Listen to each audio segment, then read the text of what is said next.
Il s'agit du deuxième rapport annuel du gouvernement chinois sur l'écosystème marin entourant Huangdiandao. L'étude met en évidence un environnement marin sain et bien préservé.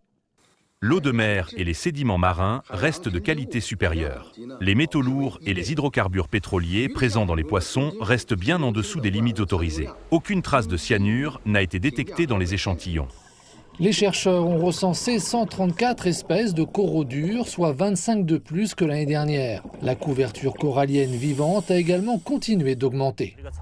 On trouve des acroporas, des montiporas et des porides bien structurés atteignant 2 mètres de diamètre, dont l'âge pourrait déjà dépasser 200 ans. L'état écologique des coraux semble vraiment magnifique. L'équipe a aussi répertorié 145 espèces de poissons de récif, soit 20 de plus que l'année dernière. L'étude sur les bénitiers géants menée cette année a permis d'identifier 3 espèces dans la région. Nous avons observé une grande variété de bénitiers géants, y compris des espèces rares. Grâce à la faible interférence humaine dans cette région, leurs conditions de croissance sont exceptionnellement saines.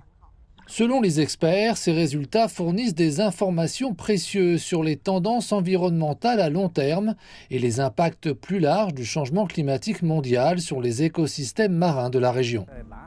Ces études nous permettent de mieux comprendre l'environnement écologique autour des récifs et des îles. Cette base est essentielle pour les futures mesures de protection.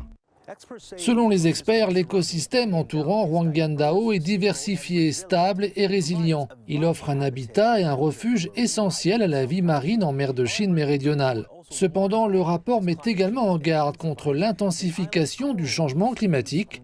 En effet, les récifs coralliens insulaires sont soumis à un stress thermique croissant et le risque de blanchiment des coraux reste une préoccupation majeure.